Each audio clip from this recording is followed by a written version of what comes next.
This is Jayapura. It's the capital of Papua, the easternmost province of Indonesia, part of the island of New Guinea. It has a very strong local identity that sets it apart from the rest of the country, and it's also a real football hotbed. And much of that enthusiasm is down to the presence of the reigning Indonesian Super League champions, Persipura Jayapura. Persipura is my life. It means everything to me. Persipura already existed before I was even born. And Persipura has become my soul and my life. You could say that our lives revolve around football in Papua. It's an important part of our lives and something very special to us. Football is never far away from our thoughts here. Persipura's head coach is a Brazilian, Jackson Ferreira Thiago.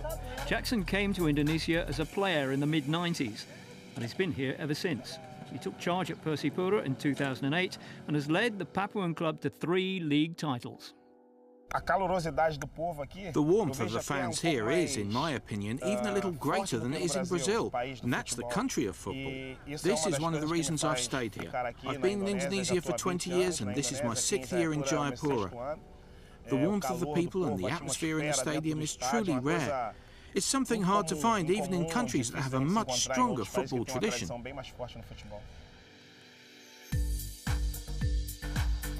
Jackson's wealth of experience and his understanding of the game in Indonesia has made him a very popular figure with both fans and players here.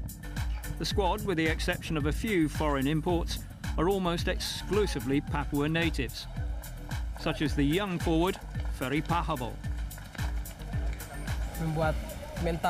He always sets our spirit and passion alight, so we're always enthusiastic about playing every match. Coach Jackson brings a good influence to Persipura because it gives us the courage to play our own game.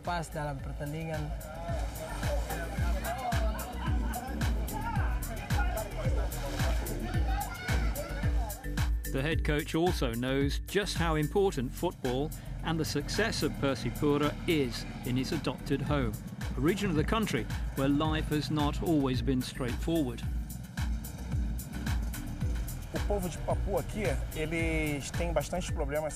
Here in Indonesia, the people of Papua have often had many social problems.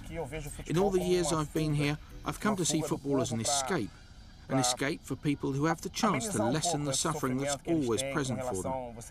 You can see the environment around us. It's as if we're in a jungle in the middle of the sea, and football is the way out.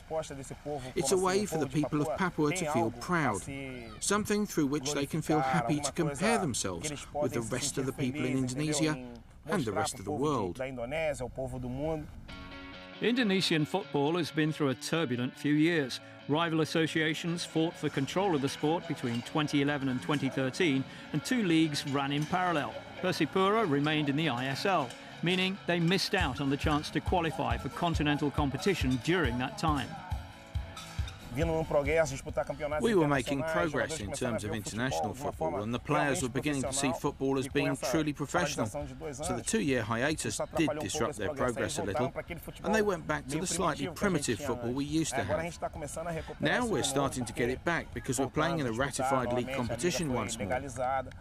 Aside from that, the credibility of Indonesian football internationally had been damaged because people saw Indonesia as a real mess.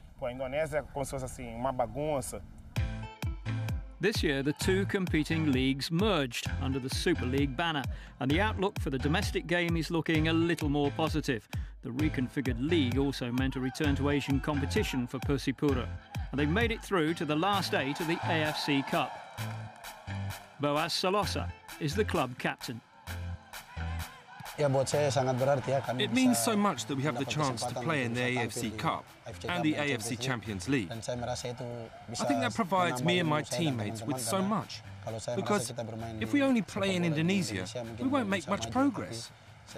Having performed in the Champions League and the AFC Cup, I feel we've gained valuable experience, as AFC football is highly developed and professional.